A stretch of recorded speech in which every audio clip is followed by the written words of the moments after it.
Welcome back to another episode of the Rock Your Comeback podcast. Today, I'm joined by intuitive business and life coach Brittany Reneé, and I'm so excited to have her on because she has just the most loving, beautiful energy, and I love bringing you guys people who I think you're going to absolutely fall in love with. So, welcome, Brittany. Oh, thank you so much. I'm so excited to be here. One of the things that I love to ask my clients, or not clients, jeez, but I love to ask my guests in that mode, right? One of the things that I love to ask my guests when I have them on is, what is your definition of power? That is such a good question. To me, the definition of power is being fully authentic and walking in that energy and just a full embodiment. I think that is personal power for each of us. For people who don't really know what embodiment means, how do you break that down for them? I just did a video on this yesterday, so I'm well versed for this question.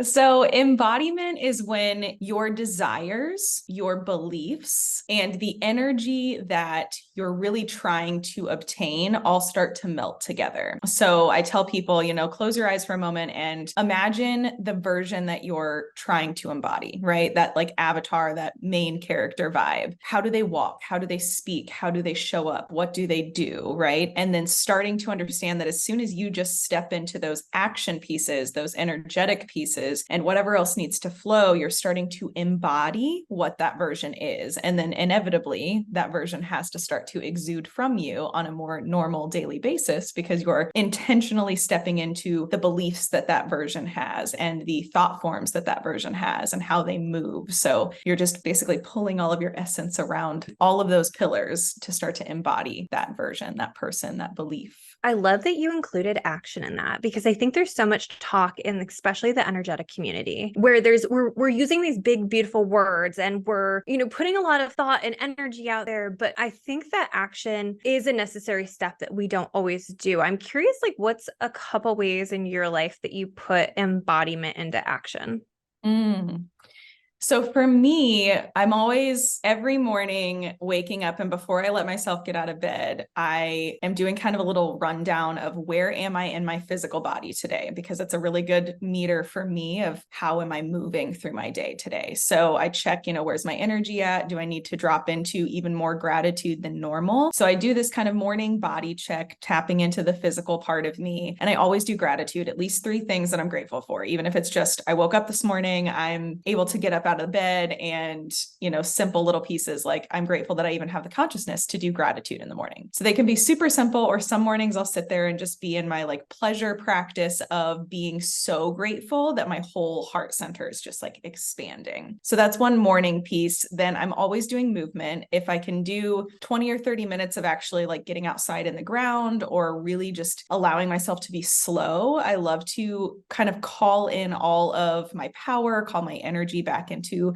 my physical body, and allow myself to also move any grief, any fear, guilt, shame, resistance, blocks through movement, actually getting it out of my cells. Past that, I really work on mindset, and I'm very grateful that at this point, a lot of my mindset, I've worked so hard that it's pretty secondhand, but sometimes there are moments, right, that, these thoughts will come in of limited belief or upper limiting or self-sabotage in something, and I'll automatically kind of just be like, thank you for coming, but we do not need you here today. And I just imagine that thought being like a version of me that needed to be witnessed. And then I'm like, now you can go sit over here, and we're going to bring in the more elevated thought. And past that, I'm really just always about making sure that I'm dropping into presence and pleasure. So those are 2 things for me that it's like, I find pleasure in my morning matcha. Sometimes I'll add fun flavoring. I make sure wherever I'm eating or whatever I'm eating feels good for me and my body. So finding those moments of just like finding pleasure in what we might think of as mundane things really, I think, elevates the frequency. And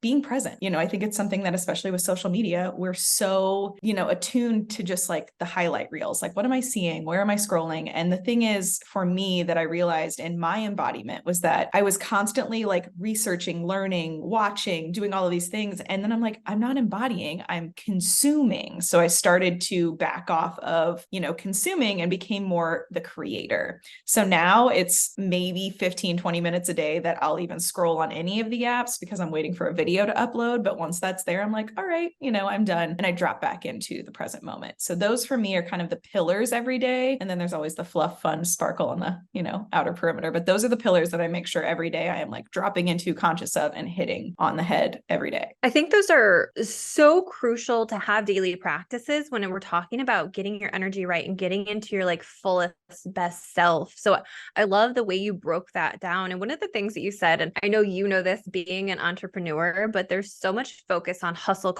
culture. And if you're not hustling, you're not doing enough. And I think that just reminding and giving yourself permission to be slow and have a slow morning and ease into your day and not have to do it all right off the bat is such a needed reminder for a lot of entrepreneurs out there, because I know I feel pressure from time to time, like, am I doing enough? But I thrive when I'm slow. I thrive when I give myself permission. It's just, I think some designs, and I'm not sure how much you mess with human design, but like some designs I think just thrive on slow and on really following your own flow. So I love that you brought that out. So one of the things that you were talking about is like moving through your blocks or your fears. How do you actively do that? I think we talk about it, but in a tactical way, what would that step-by-step look like for you? Mm-hmm. So I'll give there's two things that are really dropping in. One is that if I'm a little crunched on time, but in my morning check, I'm realizing I'm waking up a little anxious. I'm waking up feeling like constriction. I'm fear filled, whatever words you want to use there. The quickest way is I like shake my body and bounce, and I'll start to just tune into like, what is happening? Like, what am I actually scared of? What's fear in my being right now? What's the anxiety about? And normally it's, something that I'm creating a story about in my mind that, oh, this is going to be this. And I'm already playing all these for instances out. And then I just have to drop back in during my like kind of shaking, bouncing. Sometimes I'll do tapping, and I just am sitting there with myself and I'll say, this story hasn't played out yet. And we actually can control our space in that story. So how do I want this to go? So instead of what I'm fearing is going to happen or what I fear is going to unfold, I kind of reel back my energy and I think, okay, how do I play this in the best possible scenario? And I just shift the perspective into how amazing could this actually be? How could this actually really serve me? And this is an even bigger stretch when it's something that maybe isn't, an easy find of how this can serve you. And so that's kind of one quick way, is that I'll drop into my body, start moving out the energy and just asking myself, what am I scared of? What's the root? Am I making a story about it? Can I flip this perspective? The deeper kind of what I tell clients, if you can at least do that and get the perspective and the mindset shifted later, I want you to come back and I want you to just lay down. I really like to lay on my floor. I have hardwoods in my house. I just like to be on the hardwood floor, and I'll sit there and I'll just get really still with myself, do some breathing, and I'll ask, where in me is feeling blocked? So a big one in the collective is money, right? This one is huge. People are like, I can't make money. I'm blocked. It's not coming to me. It's not flowing.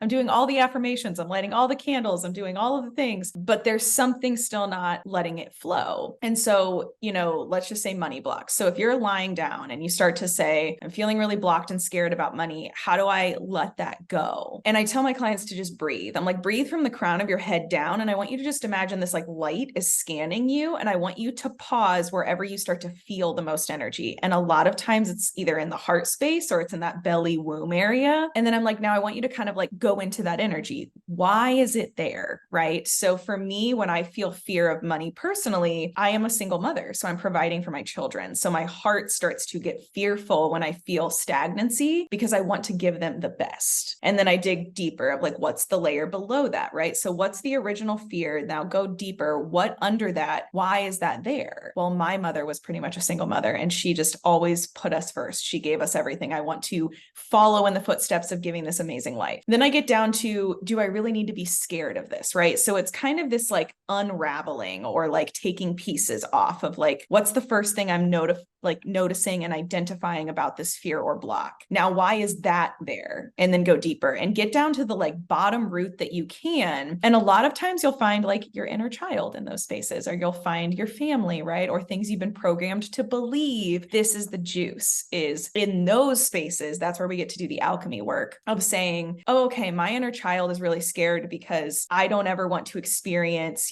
let's talk about relationships for a moment, abandonment. My inner child doesn't like to feel abandoned. So in a relationship, maybe there's something triggering me and I'm feeling really anxious and scared because deep down under these layers, my inner child felt abandoned. And so that little part of me now needs me to sit with them and talk to them. And, if an inner child part comes up, I always tell my clients, I'm like, just find that version and like bring them into your space. What do they need to hear? How do they need to be comforted? What do they need to do? And then if there's something adult you can do in the present for them, do that. And if it's a belief system, sit there and get into the nitty gritty of it. Where did it come from? Where did it get programmed? Does it still need to be there? Is it true for you? Right? So this is like a loaded question, but there's just this layering that gets to happen, and it's a practice. So if any of you are listening to this and you're like, that sounds like a lot, it is a practice. And it's like, take it layer by layer. And this is also where I'm always telling people, find the books, find the coaches, find the podcast, find the support to guide you through these things, because these are where you really transform your life on a deep level when you start to understand how to unravel your blocks, your traumas, what's coming up in your body. Like these are like key pillars to changing your life. I love the way you broke that down because it was such a doable activity that people can sit with.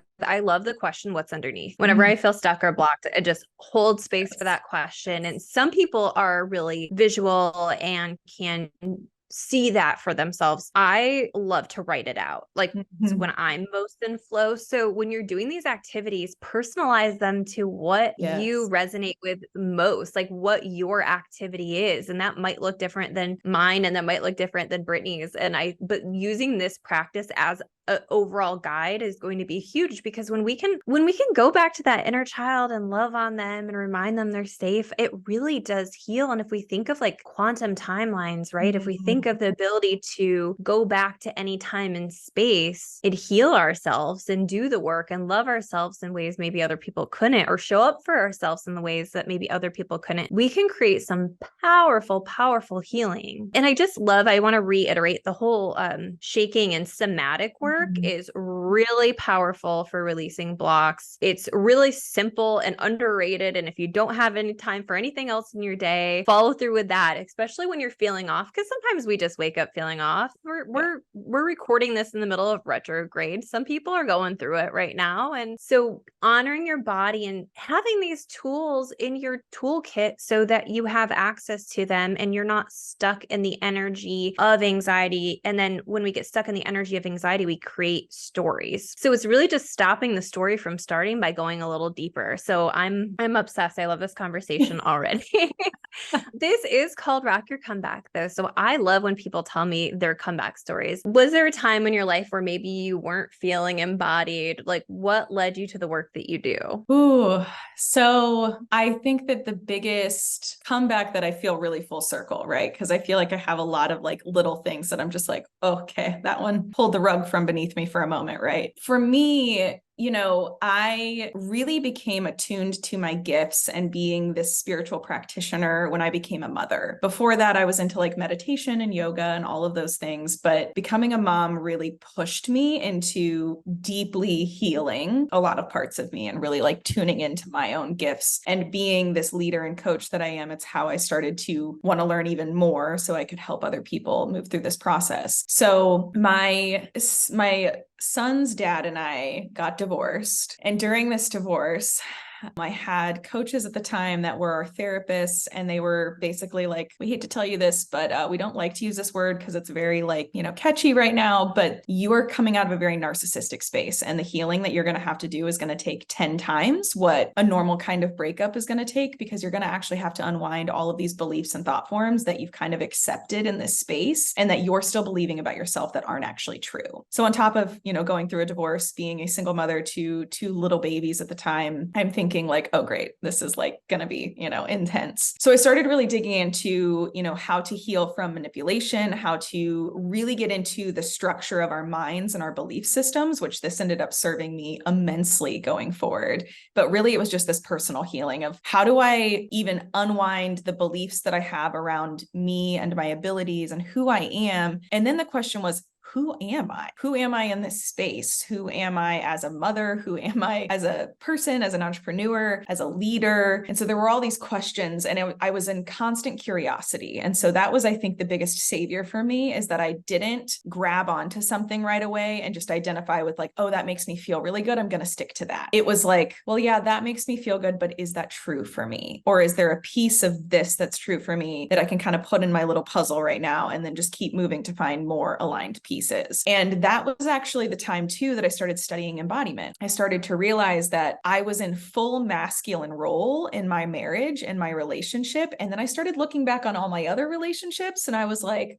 oh, Brittany, you have not been in your feminine. You have not even given room for a partner to be in their masculine and you be in your feminine, because you're constantly needing to control to feel safe. So I started really studying femininity, masculinity. What is the balance? Where was I? And while I studied the feminine is when I really started to try to understand and grasp what is embodiment. Because all of these people talk about you're feminine, embody her, and they don't really explain the breakdown. So I'm like, I have to figure this out. And so I really started utilizing all the tools. And while you just hit on the head with the hustle culture, with being, the entrepreneur, I was raised by an entrepreneur. And so I witnessed the hustle culture that he had. My dad was always 2 phones, always working, had all these things happening, and we had a great life. But I really had to unlearn that, because I'm like sporting 2 babies, on my hip. I'm single momming it. I'm working from home. I'm trying to create content and do all these things. And I realized like, I'm so burnt out. I am like so done. So I really played in,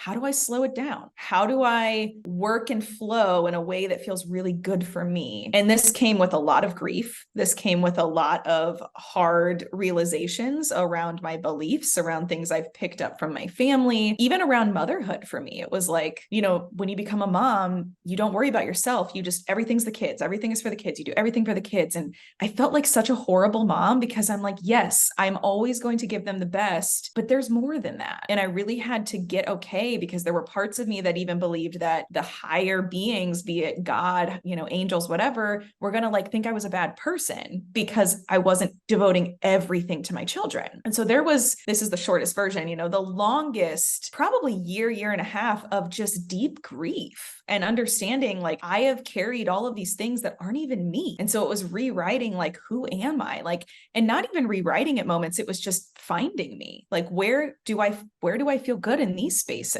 And as I was doing this, I started to, vibrate this energy that just felt good. Like I woke up being like, I don't have to hide any part of me. Like I know deep down that what I believe here, and here are deeply my beliefs, and they don't hold any of my ancestry, my mom, my dad, belief systems I've been programmed by. This is all me. And then it was starting to understand that now I'm illuminating and shining a light for people that they may not like. And so the embodiment went to like 2.0 of like, okay, cool. Well, now you know who you are, but some people aren't really going to like that. So now you really got to stand in that fire and in your truth, and you cannot be rocked. And so this was probably, a 2-year period, honestly, of just deeply in self-reflection in, is this my ego? Is this a belief?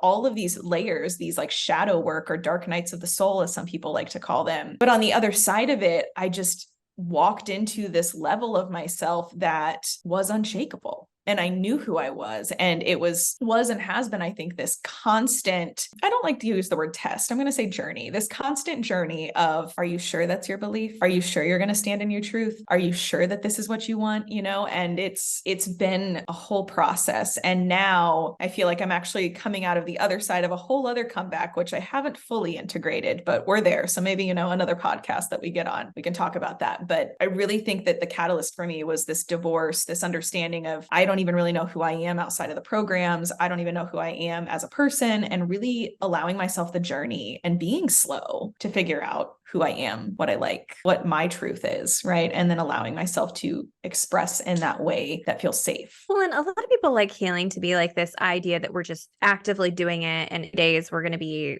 good to go. And I love the thought of letting it be slow and letting it be layered and letting it be, sometimes we're doing the work and sometimes we're sitting in the embodiment of the work. And I think that when we stop pushing and forcing, that we actually heal quicker. Like that's, you know, a definite belief of mine. One of the things that you said, and I think this is true for so many people, is that you were finding yourself controlling things to feel safe. And I think a lot of people who control things or find that they're trying to control every aspect of their life or their environment or their work or their kids or their spouse, that they're sitting in that fear. And I'm curious what you could give advice wise for someone to help them step out of that control space and lean in a little. Well, the first thing you have to understand is why. You know, why are you controlling? Why are you feeling like you can't surrender in these places? And I think more times than not, you know, when I've worked with clients, it's been inner child wounds. It's been attachment or bonding, you know, wounds that they feel they have to protect these parts of them. And a lot of times they're trying to protect their heart because they don't want to get hurt. They don't want to, you know, be too vulnerable. They don't want to come off weak, whatever it might be. So I think the first thing to understand is, why do you have to feel safe here? Where did you not feel safe? When did this happen where you felt that guard had to come up, where controlling meant safety?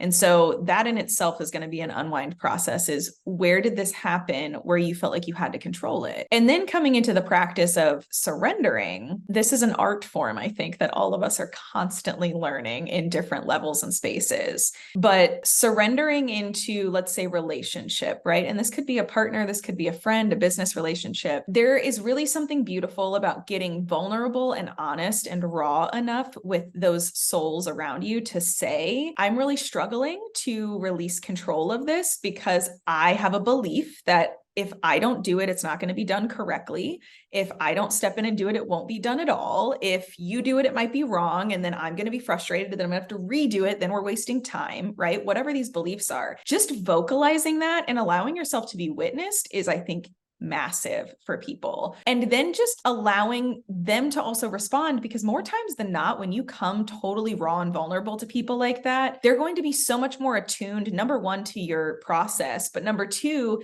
to really understanding like, oh, maybe I'm not understanding this person like I need to, right? And this is where like businesses and friendships and partnerships get to thrive, when the other party gets to see, I actually could step up and show more detail or more attentiveness to a part to help them feel safe. And so it gets to be this beautiful healing, I think, when you actually allow yourself to just be vulnerable and to speak and be witnessed. And I think, you know, people try to do this all on their own and all in their mind. And they're like, I've got this. And there's this kind of chip on your shoulder. Like, I don't want anyone to know what's going on. I'm going to do this on my own. And honestly, I think it's the biggest piece that we have to kind of set down, because we are not supposed to be doing all of this by ourselves in our mind, in our own little bubble. We don't heal as deeply and as well doing it by ourselves. We need to be witnessed. And if we can be witnessed in that specific space, 10 times better of healing and movement, and the communication gets better, you add depth to those relationships that you've kept yourself really guarded from. So practicing vulnerability and just finding the why and allowing yourself to be witnessed in it, I think is like a massive step. And even if that's to a therapist or a coach, because it's too scary to do with the party that you're interacting with, that is still amazing, because you'll get comfortable enough to speak up when you feel safe in those spaces, because you're now practicing the safety of vulnerability and of surrender and being witnessed. Here's what I love about what you just said, is that a lot of times when we're talking about healing and we're talking about taking care of ourselves and going on these journeys within ourselves, we're talking about self-work. And it's so important that as you're doing the work, you're going to be surrounded by people. You're going to be in relationships. You're going to be in friendships. You're going to be living with your spouse or your parents or your whoever. And being able to vocalize your honest truth is so vital for the healing process, because like you were saying, I finally was done hiding parts of myself. When we're in these moments where we're healing, we're becoming different, and not everybody knows that. And not everybody in your environment knows that. And so vocalizing how you're different and how you would like to be treated differently, or how you could have assistance in your world is necessary. And I think especially with moms, when we're talking about masculine versus feminine energy, I know that it's easy. And I think there's societal expectation right now, because moms are in the role where they're working and they're doing full-time parent things. And there's just a high expectation on doing for moms. And I think that it's harder for us to step into our feminine energy than ever before because of the level of demand on our time, our mental focus, our mental load. I'm curious if you could speak to moms specifically about stepping into their feminine energy with that being the case. Yeah, this is one of my favorite things to talk on. So, like I said, my kind of big comeback was right in the depths of motherhood and doing it on my own. And my littlest was 4 months old. My oldest was about 3. So we had little babies still in, breastfeeding, diapers, all the things. So watching some of these women that I was seeing on social media that are, doing all these beautiful ceremonies, and they're taking all this time to get ready in the mornings and talking about, embodiment and femininity. And I'm like, I am luckily used to be a professional makeup artist. So luckily I can throw my face on in 5 or 10 minutes, but the luxury feeling of everything just being so, free flowing and easy didn't feel attainable to me. And so I really had to figure out, how do I make this work in my realm? So for moms, I'm going to share what worked for me and kind of what I've guided other clients through. So for me, I started to be okay, what can I do right now? Right. I still have a baby who is pretty much always latched onto me or in my carrier. I'm not able to just be up and roaming on my own sovereign space all the time. So I started to think, okay, well, I do want my kids to see me in a feminine space because I want them as masculines. I have 2 boys to understand the difference between feminine energy and masculine energy. And so we talk a lot about this. And so for me, movement, like I said, is a big thing. So I would literally every day find movement, even if I had the baby on the pack, or I put him in his little chair. And my older son, I'd be like, let's do movement. I'd blast music and we'd dance and we'd move around. And I would utilize that time where the babies are entertained to also drop into what am I feeling right now? Am I feeling overwhelmed? Am I tired? Am I over capacity? Am I scared? Am I stressed out? And just witnessing it at first, right? Because this is we talked about layers. This is a layered process. So finding a way to kind of move with your kids, even find the ways to move and just listen to your body for a beat, hear what drops in. Because for me, when I'm driving or dancing or doing movement, my mind just starts to kind of channel, right? It starts to move because I'm not sitting and focusing on something specifically. So it's a perfect time to start to tune in. So that's one thing, is finding movement for me really helped. And then also getting outside as a mother was massive. And it did not matter if it was raining or snowing or beautiful. The kids love the weather. First of all, some kids might not, but most kids, it's you're going to take me in the rain and let me run around. Cool. So it was getting outside and getting in the earth and allowing myself to get grounded. And so my kids are those crunchy kids that walk around without their shoes on and they're like, Mom, we're grounding, because I've shown them the way, right? So one of the things I want every mom to realize is you are literally showing your children how to do these things. And it is so important for females and males to understand these basic essential pieces, I think, of getting grounded and being present in our bodies. And this is embodiment. And so as you start to move, you're honoring your space in your body. As you start to get grounded, you're honoring that you are connected, right? You're grounding into energy that maybe you're just going to give a bunch of it back to the earth. Maybe you're going to pull energy up from the earth. Maybe you and your kids just get to make amazing memories and you get to really have that moment of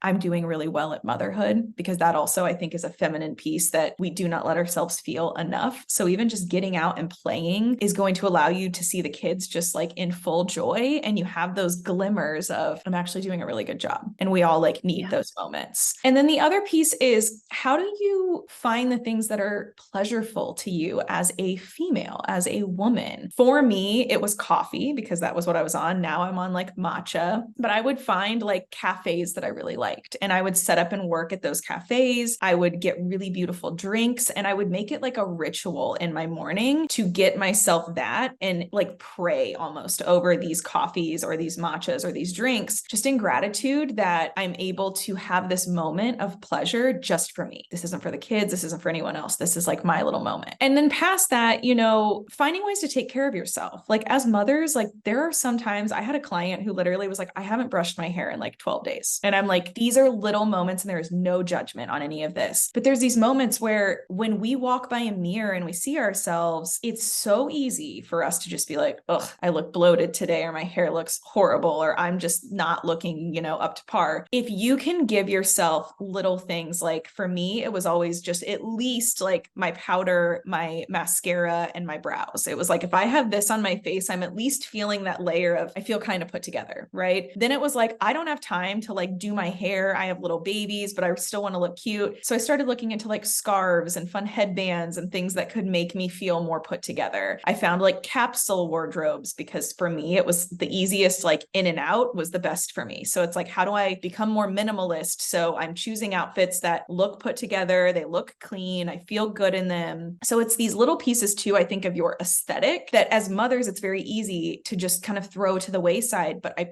promise you, doing little steps to make yourself feel good is going to make so much difference. And as the babies are older, you'll start to do more and start to step more into that. But it's just so important to do that. And also, I think the biggest piece is finding a sisterhood, finding other women, whether they're mothers or not, who can cheer you on and tell you like you're doing amazing, right? And can meet you for coffees and help bring things if you're like, I'm overwhelmed, I need this, right? And being in practice of just allowing yourself to be vulnerable, like we just talked about, like just, I don't know how many times I called my friends in full breakdown and I'm like, today has been a day. Like I'm just really struggling. I'm really scared. I'm really feeling overwhelmed. And they just held the space, even if they couldn't do anything. And then it just felt better to like lay it down. That's also honoring your feminine, just allowing yourself to be witnessed, just break down where you need to break down and then get yourself together and keep moving, because that's, you know, what we do as females and as mothers. But I think those little things are really good, just like baseline, find the places for those. And I think that will help catalyze you into bigger pieces. I love that you brought back in the idea of other people. Like, I just think that as somebody who's been working from home for like the last 4 years, I used to have a wellness center in New York with 2 other women. And so having just constant interaction and support and here's what happened here, you know, having that and going to work on your own, I've had to be so much more intentional about going to coffee shops and just being around other humans, or prioritizing friendship hangouts that are like soul fulfilling. That has been a lifesaver for me to stay in my feminine energy and be supported if how I'm doing work isn't the absolute best way for me. Just knowing when you need other things, I think, is important. And I also want to just point out and return to the idea that when we're in flow with ourselves, when we are dancing in the kitchen, when we are in a embodied practice where we're holding a cup of coffee, that is the places where we hear our intuition the loudest, that can guide us to the next step. So it's so funny because a lot of people like to go searching for intuition, and I'm a real big believer that intuition will come to you. So putting yourself in those moments of joy, of being in the present moment, of being with the people you love, that is the quickest way to get into your intuition. So I love that you brought that up. This has been such a beautiful conversation. I know people are going to want to connect with you, reach out to you. How can they best find you? Yes, my website is one of the easiest. So thebrittanyrenee.com. If you're on TikTok, I'm under that Babe B. And if you're on Instagram and YouTube, it's the Brittany Renee. So it's THEE and then Brittany Renee. So I'm sure I'll have all the links and all of that easily accessible for y'all too. Yes, all the links will be in the show notes so that you guys can reach out to her, connect with her, make sure to follow her on all the socials. And is there any last words of wisdom on your heart for the people listening today? I'm really hearing like something that collectively needs to be heard a lot right now is to trust yourself. I think there's so much searching and grasping outside of ourselves. And the truth is we have everything we need within us. And you are the one being who knows exactly, with that gut feeling, with that intuition, exactly what you need to be doing. You just have to give yourself the space to listen and to hear it, and trust that even if you're being called to jump into places that feel really scary, that there is so much support when you're really following that intuitive tug, that heart-centered feeling. And there's no need to be scared, because you have everything within you that you need. That was so beautiful. Thank you so much for holding space and spending time today. This was amazing. I know everyone's going to love you. Make sure to follow her. All the links are in the bio, and make sure to check out my latest book, Rock Your Comeback Down to Earth Guide to Reclaiming Your Power. Thank you again for coming. Thank you so much for having me.